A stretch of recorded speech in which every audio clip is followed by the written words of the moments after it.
Welcome back to اوصاف رمضان. خواتین و حضرات, ہم بات کر رہے تھے ایک جس طرح سے ستی صاحب بات کر رہے تھے ایک معتدل معاشرے کی. ڈاکٹر صاحب میں آپ ایک کمپیریزن کی بات کر رہے تھے کہ کس طرح سے اسلام ہمیں ایک مہینہ تمام تر درس بھی دیتا ہے, ہم خلوت میں بھی چلے جاتے ہیں, اعتکاف بھی بیٹھتے ہیں, فاسٹنگ بھی کرتے ہیں, اعمال بھی کرتے ہیں, لیکن ایک دم ہم سیلیبریشن کے موڈ میں چلے جاتے ہیں. آپ اس کا کمپیریزن کچھ کرسچینٹی کے ساتھ اسپیشلی کر رہے تھے جو کہ اس وقت پریویلنگ سب سے بڑا مذہب ہے, وہ آپ پلیز کنٹینیو کیجیے گا. بہت خوبصورت بات کی. ایک تو یہ بات ہے کہ اسلام باقی ادیان کی اجازت دیتا ہے, اس کو اگر یہاں سے شروع کیا جائے تھوڑا سا ایزی ہو جائے گا.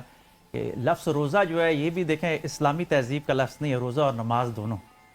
اسلام میں تو صوم اور صلات آیا ہے, لیکن اسلام کی وسعت ظرفی دیکھیے گا کہ یہ زرتشت مذہب کے دو الفاظ ہیں, پرشین لینگویج کے, نماز بھی اور روزہ بھی.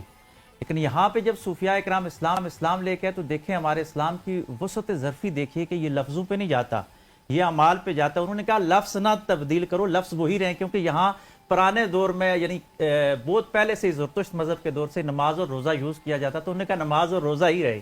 اسلام نے یہ بھی قبول کر لیا, یہ ہماری وسعت ظرفی ہے. خوشیوں کو میں تدبیق کرتا ہوں کہ ہم کسی قوم کی خوشیوں پہ قدغن بھی نہیں لگاتے, ہر قوم کی خوشیاں اور ہم ان کا احترام کرتے ہیں, لیکن ہم کمپیریزن حقانیت کی بنیاد پہ کرتے ہیں کہ وہ معاشرہ جو ڈرنک ہو جاتا ہے پورا کے پورا, وہ جو سچویشن ہوتی ہے آپ میڈیا کے لوگ بہتر جانتے ہیں, اس کے بدلے میں اسلام زیادہ تر تیسری دنیا میں آ کے لوگ کہتے ہیں جی کہ اسلام جو ہے یہاں کے ان کی وہ تعلیمی پسماندگی ہوگی یا ترقی یافتہ ممالک میں اوورآل جہاں زیادہ مسلمان پائے جاتے ہیں, ایشیا ہو گیا یا عرب ہو گیا, عرب کے بادشاہوں کی وجہ سے ان کا کہتا ہے کہ ان کا سکوپ کم ہو گیا. لیکن اس پورے سیلیبریشن کو دیکھیے گا, دنیا کے چاروں بر اعظموں میں دیکھیے گا, عرب ہو, عجم ہو, یورپ ہو یا کسی اور جگہ پہ ہو, عید الفطر جہاں پہ بھی مسلمان منا رہے ہیں تو اس پورے معاشرے میں جنہوں نے روزے نہیں بھی رکھے نا, گناہ گار مسلمانوں نے بھی, وہ بھی تہذیب کے دائرے میں رہیں گے. یعنی عید الفطر میں یہ ایسا مقدس تہوار آتا ہے کہ انسانیت کا تہوار اس کے لیے ہے کہ اس میں دوسری قومیں دیکھتی ہیں, وہ فخر کرتی ہیں کہ یار جس نے پریکٹس نہیں بھی کی روزے کی, کوئی غلطیاں ہو گئی لیکن وہ اس کی تعظیم ضرور کرتا نظر آتا ہے. تو یہ چیزیں اسلام کی حقانیت کی نظر آتی ہیں.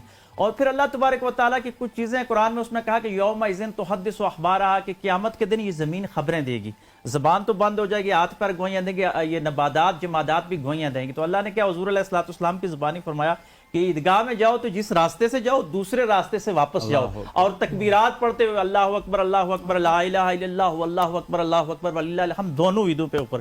اب راستہ تبدیل کرنے کی کیا وجہ ہے کہ یہ درخت جو ہے نا یہ ویوز لیتے ہیں آپ سے, وہ خود بھی اللہ کا ذکر کرتے ہیں, وہ ہماری فیلنگز کو محسوس کرتے ہیں. اب تو جدید سائنس بھی اس بات پہ بڑی واضح پروف دے رہی ہے کہ یہ جتنی چیزیں ہیں یہ انسانیت سے لیتی ہیں, اثر لیتی بھی ہیں اور اثر دیتی بھی ہیں. تو فرمایا راستے تبدیل کرو کہ انسان تمہاری جو روحانی خوشیاں اس سے نباتات اور جمادات بھی استفادہ کریں. اس کی حکمتوں میں حکمت یہ تھی. اور دوسری حکمت جو انسانیت کے حوالے سے ایک حکمت تھی کہ فطرانہ, ایک تو زکوٰۃ جو فرض کر دے گی نا, تو فطرانے کے بارے میں کہا گیا کہ آپ کے روزے لٹکے رہیں گے جب تک آپ فطرانہ نہ دو گے. تو راستہ بدلنے کے حوالے سے میرا وجدان اس طرح جاتا ہے کہ ایک راستے سے آؤ, کچھ غریب ادھر نظر آئیں گے, راستہ تبدیل کرو, ہو سکتا ہے ادھر بھی کسی کا چولہا نہ جل رہا ہو عید کے دن, تو اس کو بھی دیکھتے ہوئے اسلام کی جو ملٹی ڈائمینشنل اس کی جتنی بھی باتیں, ہم سنت کو بیان کرنے سے پہلے زاویہ دیکھیں کہ اس کا فلسفہ کیا ہو سکتا ہے. یعنی اسلام نے کیوں کہا کہ راستے تبدیل کرو, کیوں کہا کہ گراؤنڈ میں جا کے پڑھو. وہ یہ عبادت مسجد میں بھی تو ہو سکتی تھی, اپنی آپ کے محلے کی بھی.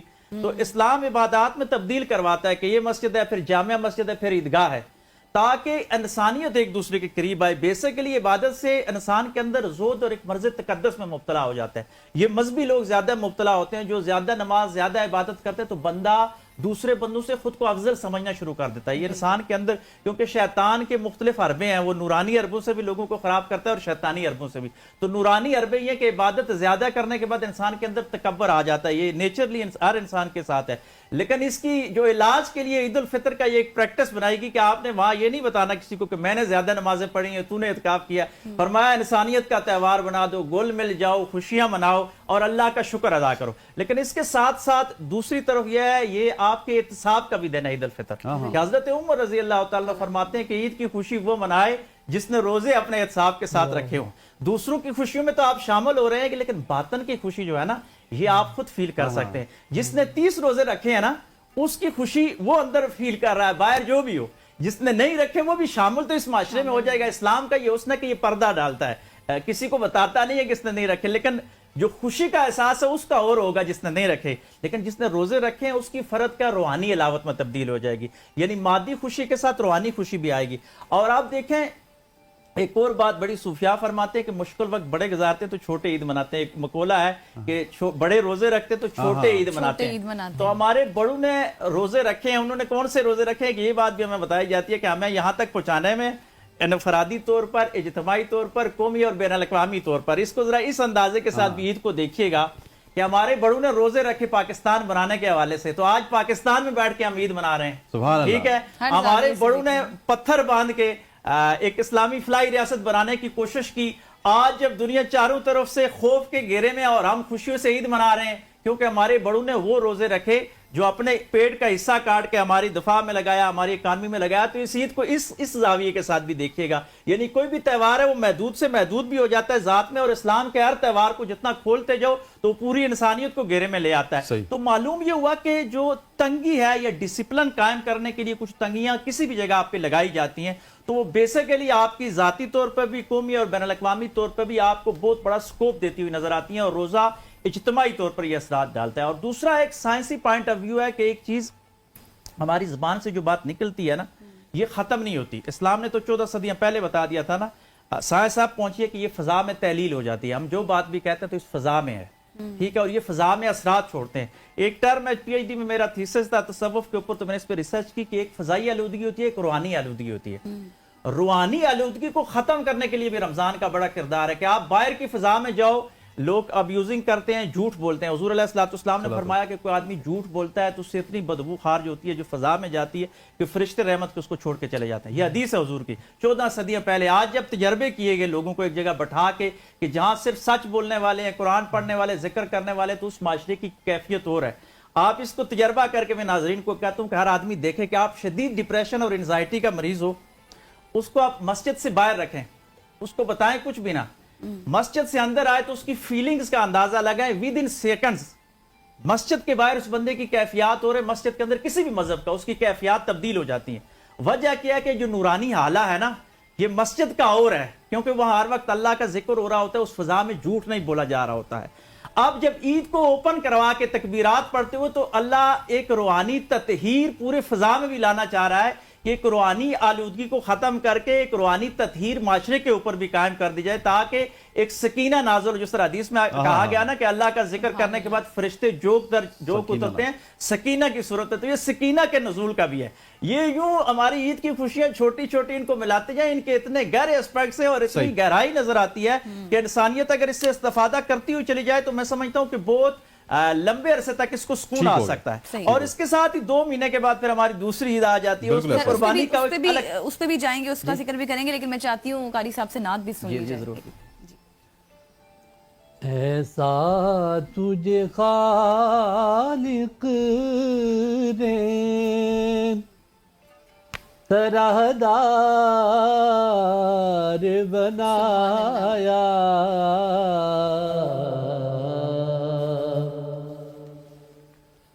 یوسف کو تیرا طالب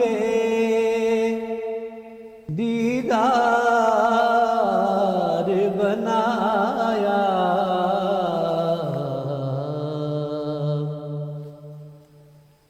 انہیں بنائے گئے سرکار کی خاطر,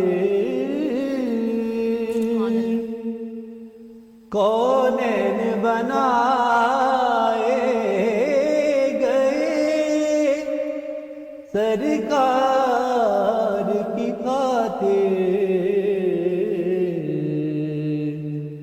کونین کی خاطر تمہیں سرکار بنایا, کونین کی خاطر تمہیں سرکار بنایا.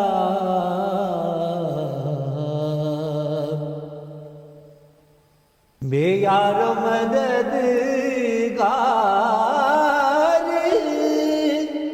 جنہیں کوئی نہ پوچھے, بے یار مددگار سبحان اللہ. جنہیں کوئی نہ پوچھے کیا کیا ایسوں کا تمہیں یارو مددگار بنایا ایسا تجھے خالق نے طرحدار بنایا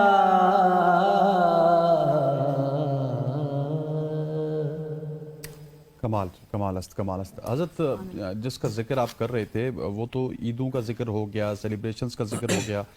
کتنا ٹائم باقی ہے جی؟ تمام تر ذکر ہو گیا.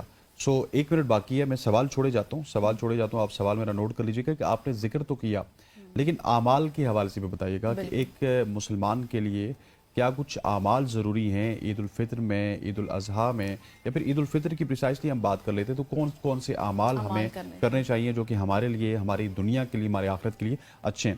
یہاں پہ وقت ہو جاتا ہے ایک شارٹ سی کمرشل بریک کا. بریک لیتے ہیں, واپس آتے ہیں, ہمارے ساتھ رہیے.